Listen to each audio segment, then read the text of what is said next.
Allez, c'est parti. En pédiatrie, parfois, un simple calcul de tête ou le bon choix de matériel peut absolument tout changer. Aujourd'hui, on va décortiquer ensemble les chiffres, les formules et les procédures qui font vraiment la différence. Voyez ça comme votre aide-mémoire, le truc à garder sous le coude pour agir vite et surtout bien. On commence par la question fondamentale, celle qui est au cœur de toute la pédiatrie.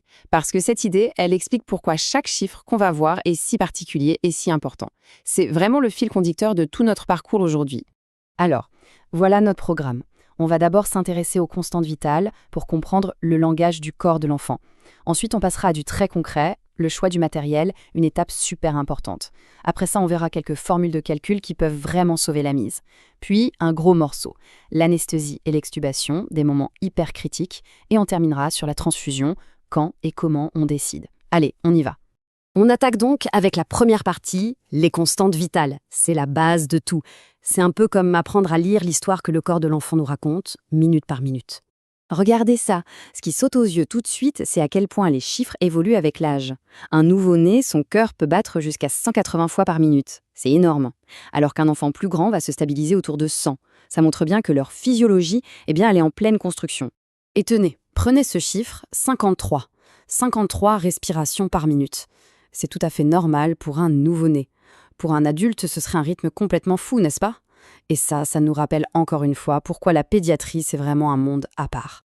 D'accord. Mais alors, l'hypotension chez un enfant, comment on la détecte ? Eh bien, il y a une petite formule toute simple, mais vitale à avoir en tête.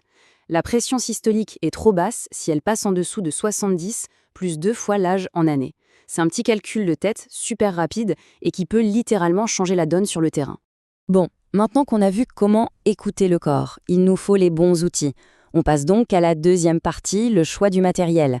Et là, attention, en pédiatrie, la taille, ce n'est pas juste un détail. Non, c'est la clé pour que la procédure se passe bien. Ce tableau, il est très clair, non ? On voit bien la corrélation parfaite entre l'âge et la taille de l'équipement. On passe d'une lame Max 0 pour un tout petit à une Mac 3 pour un enfant de 10 ans. Chaque âge a vraiment son matériel dédié. La première des sécurités, c'est ça, la précision. Le problème, c'est que dans le feu de l'action, on n'a pas toujours ce genre de tableau sous les yeux.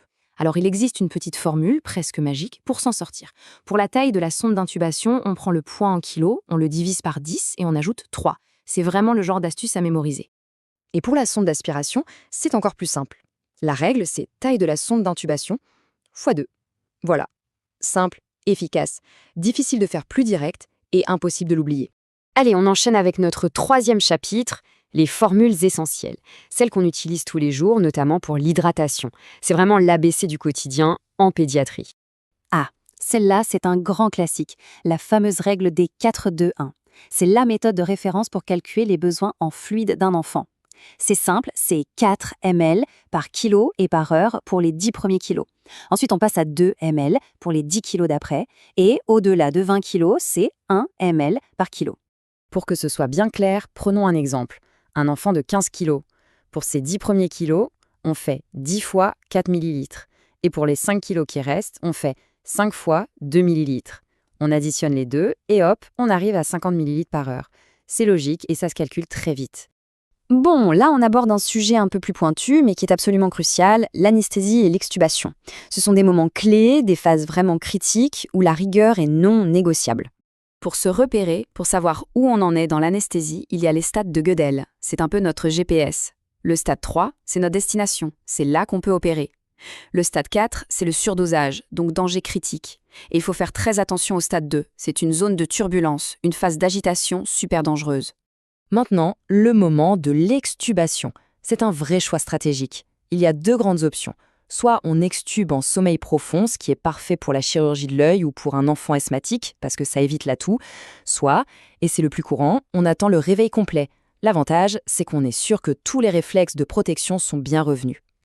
S'il y a une seule règle à graver dans le marbre, c'est celle-ci. Ne jamais extuber pendant le stade 2 de Gödel.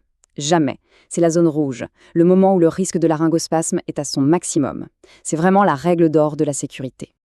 Alors, comment on fait ça bien et en toute sécurité ? C'est une procédure en 3 étapes. 1. On s'assure que l'enfant respire tout seul et qu'il est bien revenu au stade 1. 2. On dégonfle le ballonnet, tout doucement. Et 3. On retire la sonde avec une petite pression positive juste à la fin d'inspiration. Ça aide à garder les poumons bien ouverts. Et un tout dernier point de sécurité sur ce sujet, mais il est capital, on n'aspire jamais dans la sonde au moment où on la retire. C'est vraiment une pratique à bannir complètement, ça peut entraîner des complications vraiment graves. Allez, on aborde notre dernier grand thème, les transfusions. La question est simple, mais la réponse est complexe. Quand est-ce qu'on transfuse un enfant et surtout, combien? Pour bien comprendre, il faut partir de ce principe de base. Chez un enfant, l'hypovolémie, c'est-à-dire le manque de volume sanguin, est bien plus dangereuse que l'anémie. Ça veut dire que la priorité numéro 1, c'est de restaurer le volume. Le taux d'hémoglobine, on s'en occupe juste après. Alors, concrètement, quels sont les seuils? En fait, ça dépend vraiment de la situation.